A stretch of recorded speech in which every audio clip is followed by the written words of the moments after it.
Procrastination is the silent killer of dreams and of progress, but it doesn't have to hold us back.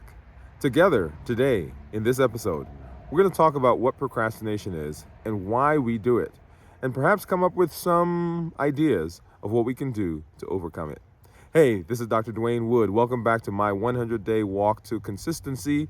Hey, as we build a new version of ourselves, we're on this journey. Glad that you are here to be with me on day number 19. Day number 19, y'all, as we move through building a better version of ourselves. Remember, before we jump in,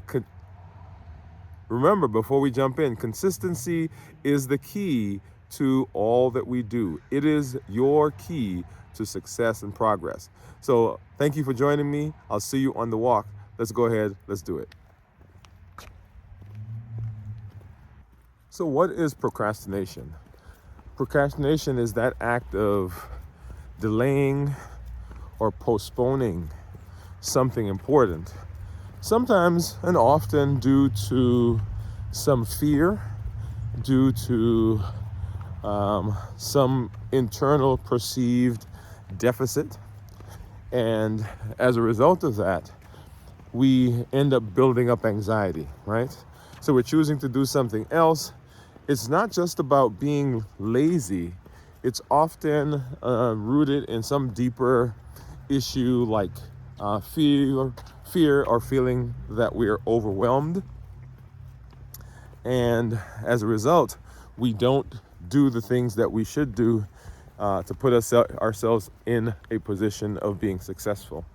And because we procrastinate, that builds up a lot of tension, which causes other issues downstream. Remember that when we delay things, time still goes. And even though we are delaying it, even though we are procrastinating, that doesn't mean that that thing doesn't have to be done. And whatever the feeling is that we are buffering by avoiding, that we're buffering by not facing that issue head on, that tension is being built up. The thing still has to be done. You still have the same feeling. And when we procrastinate, the time within which we have to get that done gets compressed. And so often what ends up happening is that the thoughts, the feelings become amplified, and that process becomes much more difficult. And remember, our brain works kind of like a feedback loop. And so it remembers the last time we did something. It remembers what it was like. It remembers how we felt. And so because this time was such a chore, because this time was such a struggle, when you are setting out to do that thing again, when you have another project to do, when you have another report that you've got to write, when you've got another team that you've got to talk to, and you're procrastinating, when you come to the next time, then your brain will remember, it will recall how you handled this one. And it will again add to that list of things that you don't do well. Remember that inner critic? And say, hey, we don't do this well. So let's not hit it right now. Let's not tackle it right now. Let's not move in that direction right now. Because it is something that we're not good at anyway. And we felt so bad the last time. Let's procrastinate again. So notice what happened. Because we procrastinated this time, the likelihood of procrastinating next time becomes even more of a reality. Because remember, we're always creating the reality. We're always creating the story for ourselves by the words that we tell. Okay? So procrastination is often, it's a defense mechanism. And we do it because we want to avoid some difficult thought or difficult idea, some difficult environment, something that we find challenging to do, and so we procrastinate. So the psychology of behavior is very much in play when we talk about procrastination. We do things we don't just do things to do things. We all do things because those things serve us a purpose. And what we do when we procrastinate, we're sometimes buffering the fear of failure. Yeah. That fear of failure comes in so many different places because we don't want to appear incompetent. We don't want other people to talk about us. We don't want to fail. We don't want to think any less of ourselves or have people think less of us. So there's that fear of failure. Also, procrastination comes in because sometimes we're overwhelmed. I know that I have to do a much, much better job of managing my commitments. I've got to schedule better. I've got to say no, right? And because I sometimes don't do a good job of that, I will find myself on some occasions where I am significantly overwhelmed because I've overcommitted to something. We're going on a trip coming up in a couple of months, and I was asked to do a presentation the day before we're leaving on the trip. And in my head, I'm like, man, I don't want to have to do that and get ready for the trip and all the stuff that goes along with that. But I said yes, right? Because said, hey, it's a good cause. It's a good thing. And so I'm committed to doing that.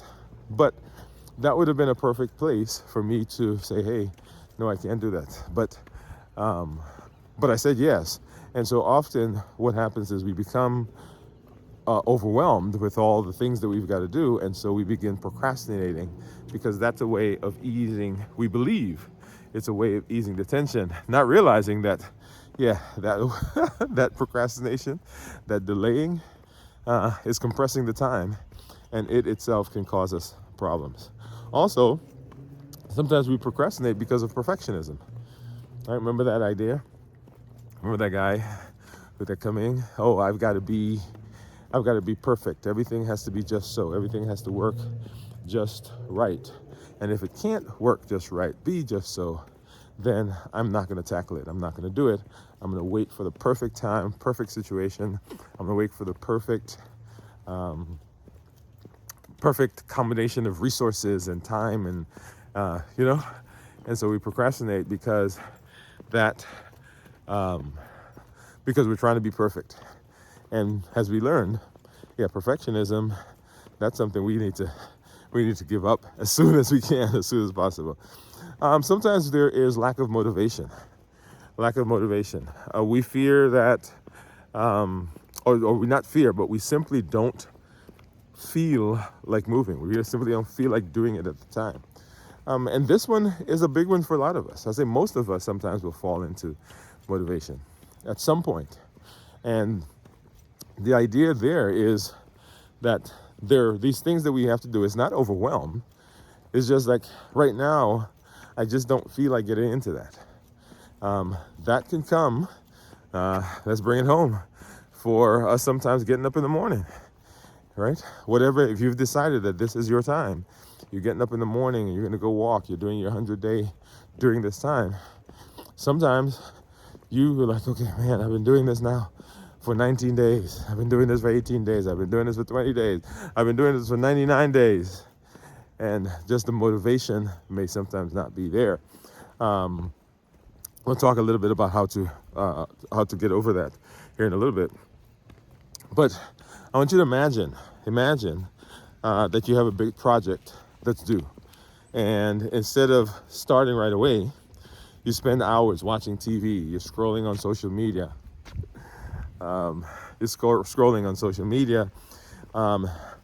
And it's this idea that you have, I'll do it later, right? I'm going to just postpone it. I'm not going to do it right now. And that pattern often repeats itself again and again and again and again. And after a while, we've kind of built our bodies, our minds into this pattern of behavior that says, yeah, whenever I have anything that's difficult, this is what I'm going to do. Okay? And that becomes an issue because as we learn the things that we tell our brain, the behaviors that we do, the behaviors that we cultivate, the words that we use are the story that our brain uses to construct its reality, and it begins to, it begins to work against us because now we've created a version of ourselves that we never intended. So what are the consequences of procrastination? What are the consequences of procrastination? And you can imagine what some of them would be, right? So number one, we have increased stress and anxiety. That's a big one because procrastination, by virtue of what we're doing, we say that if we do this, if we procrastinate, if we don't tackle it, if we don't do it right now, what we're doing is we're decreasing our tension. We are relaxing. We're taking a break. We're clearing our heads. This is what we tell ourselves. And that's the intention. But actually what happens is the opposite, right? Because as I mentioned, your time becomes compressed. Let this truck go by. So no longer is it that I've got 3 weeks to do that thing, that project, that report. Now I've got 2 weeks. And if I procrastinate, now I've got 1 week. And then, oh my goodness, it's due on Thursday and it's Monday. And oh my goodness, it's due on Thursday and it's Tuesday. And so my anxiety level goes up and my stress level goes up. And when we are anxious and stressed, we often don't produce our best work. Oh yeah. So procrastination builds fear and it builds anxiety. It doesn't make the task easier. It doesn't make it simpler. It doesn't make it go away. It just compresses our time and causes us to have a difficult time. Number two, it stifles our creativity. Stifles creativity. Now, a lot of people will say that they work best under pressure. Have you heard that? And you may say that to yourself as well. And I don't know that we work best under pressure, but what happens is that we're able to work and we get it done because we have skills, we have abilities, right? Which goes back to the original issue of what we are telling ourselves. So we've told ourselves that that's a problem, that can't be done, or that is something that is difficult, or we don't want to face it because we're not capable, or all the things that we tell ourselves. But yet we're able to do it, and we're able to do it in a short period of time. So the words that we use, the story that we've been telling ourselves is actually not true. We are able to do it, and we're able to do it well. So imagine now if you were able to do it and you were able to do it in more time, then your creativity increases because you can bring to bear all of the mental faculties that you have at your disposal. So it stifles creativity. Procrastination also causes missed opportunities. So we miss the opportunity sometimes to advance, to develop new skills, to collaborate, because we're now working in isolation. We're now working with less resources. We are up late at night because our part of the project is due. And so we can miss opportunities because if we had gotten it done before, then other things may have come along that we now had to say no to because we don't have time. Our time is compressed. My wife often says that whenever we say no to one thing, we're saying yes to something else. And whatever we say yes to, we're saying no to something else. So when we say no to getting it done early, when we say no to tackling it right now, when we say no to just moving in that direction and getting things over, when we say no to that, we're saying yes to, okay, I'm going to be spending the next week working on this. Yes, I can't, I'm going to have to stay at the house. Yes, I'm going to be up all night the night before. Okay? But when we say yes to doing it, when we say yes to working and getting things done, we're saying no to stress. We're saying no to anxiety. We're saying no to fear. And we're saying no to that story that we've been telling ourselves that we can't do, that we are not, that we are not as good as people think we are, okay? And then it erodes self-confidence. Procrastination erodes self-confidence because you don't give yourselves, we don't give ourselves, let's say you, we don't give ourselves the tools to help our inner coach to become stronger. Because the whole time while we're procrastinating, can you imagine what stories we're telling ourselves? It's not the story that, hey, I'm good. Hey, I'm capable. Hey, I am whatever it is that you've been doing in your mantra. That's not the story we're telling ourselves. We're actually telling ourselves the opposite. So as we're doing that, as we're saying those things, we're actually eroding the confidence that we've spent so much time building up. Day by day, hour by hour, as long as we're procrastinating, we're not getting it done. That's what we're saying. That's what we're doing, I should say. We are eroding our confidence and eroding the things that we've built up. So procrastination that's why it says it's the silent killer. So each of the pieces of puzzle that we've been putting together, each of the bricks that you've been building in your space to create the version of you that you want, procrastination will erode that. And we want to make sure that we are not, right? That's not what we want to do. We want to make sure that we're moving in a direction that sets us up for success. So I'm here at the pond, as you guys know.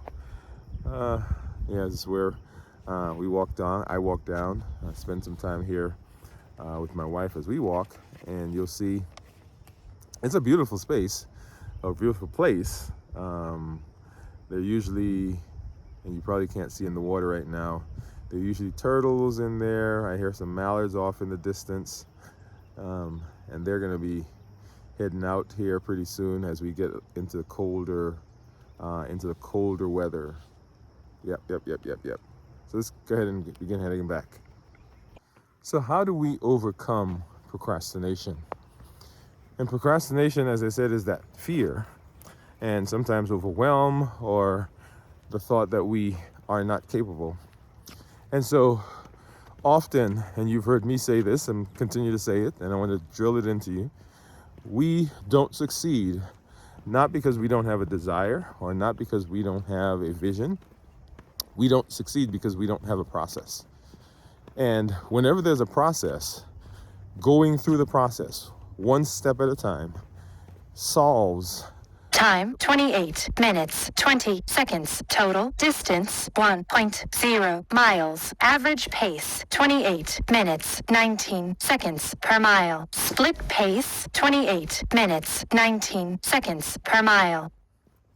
So you heard my readout there for the walk so far. So I was saying that we don't succeed because we don't have structure, we don't have a routine, we don't have a algorithm, if you will. And so whenever we are trying to overcome procrastination, having a structure in place where you simply do the process, you go through the steps of the structure, makes things much simpler, and it helps to alleviate the procrastination. So the first part of that is to looking at the project, looking at the thing that you've got to do, begin breaking it up into smaller, more manageable pieces. Yeah. So there it is again, right? So that's the whole idea of chunking. So rather than think of the whole, right? So we've sat down, we've researched, we've come up with our SMART goals, and now we say, okay, now we're going to implement our process to get there. And we're not moving in the direction of doing the entire thing at one time, but we're taking it and we're saying, hey, what are some smaller, more manageable pieces of this that I can begin working on. And as I do each of the pieces, then that sets me up to complete the whole. So chunking, break it up into smaller, more manageable pieces, more chunks, okay? So also, number 2, use the 5-minute rule.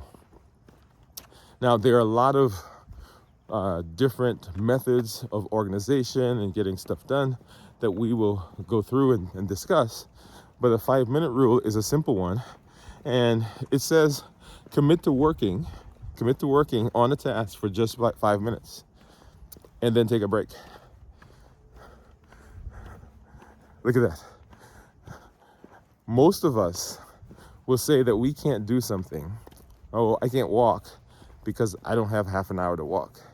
I can't write my book because I don't have an hour to sit down and write my whatever number of pages. I can't write that computer code. I can't do that video. I can't, whatever it is, right? We're saying, hey, I need to have massive amounts of time to get that done. But the 5-minute rule says, I'm just committing to doing this for 5 minutes.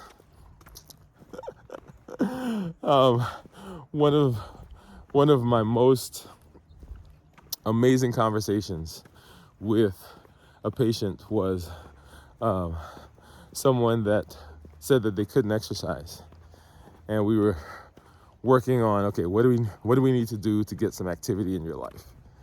And it was, man, I'm tired, I'm working all day, and when I come home I gotta get lunch or supper for the kids, and I gotta wash, and I gotta get ready for tomorrow. And there was all this stuff going on, which is true, because all of those are valid things that have to be done, right? They have to be done.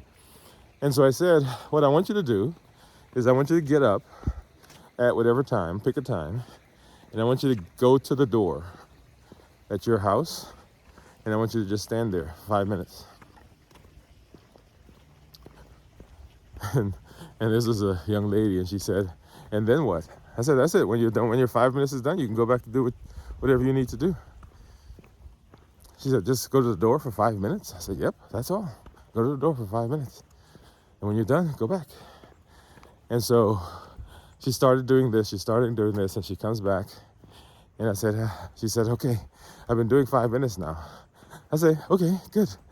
Now what I want you to do is I want you to open the door, and I want you to go outside and stand on the other side of the door for 5 minutes. He says, that's it? I said, yep. Just get up, go to the door, open it up, go outside the door, stand on the other side of the door, and you're there for 5 minutes. Now notice what's happening is that 5 minute now becomes committed time. Right? And as we worked through that process, what she realized was that she was able to do 5 minutes. She was able to at least get 5 minutes in, and 5 minutes kind of morphed into longer time. But the idea here is that we're committing a small amount of time that most of us could find to do something, and we're just doing it for 5 minutes. And then we can go back and doing whatever we need to do, but just 5 minutes at a time. We'll spend more time talking about the 5-minute rule because, like I said, there are lots of tools that we can use. All right. The next one is to prioritize. Now, often we allow the good to outshadow the best. Now, there are a lot of things in your life, a lot of things in my life, a lot of things that we have that are good things. The question is, though, are they the best things? Just because it is something that's good doesn't mean it's something that has to be done. And if we don't prioritize, we spend our time doing things on our list, yes, but they're not the best thing. They're not the best use of our time. We need to do something else right now that is more important, that sets us up in a better space for success. And we end up not doing that because we're doing the good thing. So we don't want the good to outshadow the best. And this is the whole idea of the best, right? So everything on your list is important. Well, I shouldn't say important. Everything on your list is something that we think has to be done. And so what we want to do is we're going to begin to prioritize. And we'll talk about different ways of prioritizing. I won't get into that now. In fact, we're going to have to do a part 2 and 3 to this discussion, so that we can set ourselves up for success. Okay, so we have to begin to prioritize. We have to learn methods of prioritizing what we need to do. Okay, and then we want to eliminate distractions. I can't tell you the number of times that I'm working on a project, or I have a project to do, and I end up not working on the project, but I end up doing something else that just came up, right? So I go to my study, and there's something I need to do. I need to do a video. I need to write a paper. I need to, whatever I need to do. And I go to check. I say, oh, I'm just going to check my email really quickly. And checking my email turns into responding to an email. And responding to an email turns into, okay, now let me check my social media. And so checking my social media turns into something else. But notice what happened. The thing that I went to do didn't get done because I was distracted. So when you are trying to eliminate procrastination, you want to get rid of distractions, because distractions will steal that 5 minutes that we just talked about in terms of the 5-minute rule. Distractions will steal that. You spend more than 5 minutes often scrolling, looking at emails, looking at other stuff, sharpening in the old days. I don't know if anybody does that anymore, but sharpening pencils, right? So you're organizing your space. You spend time organizing your space and you don't get the work done. I know that's happened to me a lot, or often it's happened to me, but we want to make sure that we are eliminating distractions. And once again, we're talking about how do we overcome procrastinations. We want to set clear, specific goals.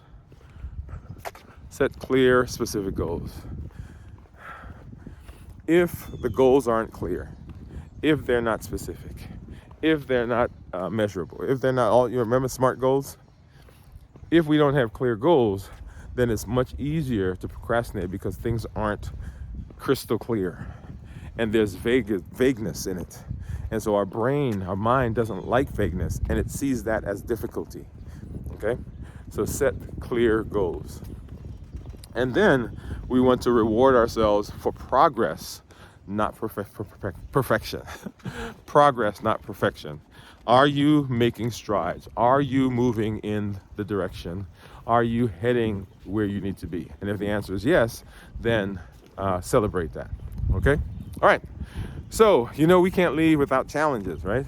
So our challenge for today is identify one task, one thing that you've been procrastinating about, and then I want you to set up a distraction-free environment, right? So get rid of the emails, get rid of the social media and all of that.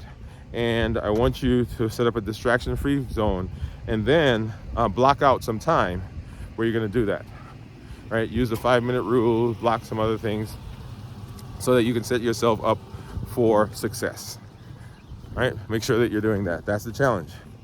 And as we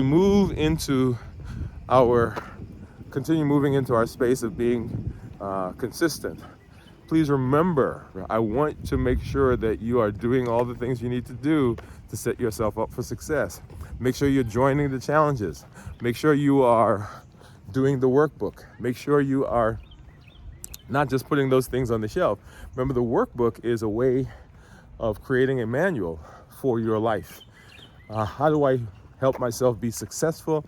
How do I do the things I need to do to put myself in a position of being successful? That's what we're doing. That's what we're working on. Each day we're putting a new piece to the puzzle. When you do the workbook, when you're done, you're going to have a manual for your success. Okay? So make sure that you are doing that and you are working along with us. Now, that doesn't mean that there aren't going to be times when you're going to be interrupted, distracted, because life happens. But I want you to set yourself up for the best possibility of getting achievement. Hey, I'm glad that you're here. Thank you for joining me. This is Dr. Dwain Woode. Woode with an E. The E stands for endocrinology. Here, I educate, I empower, and I encourage you to take charge of your life and health. And we are continuing a 100-day walk to consistency. I'll see you tomorrow on the trail. All right, bye-bye.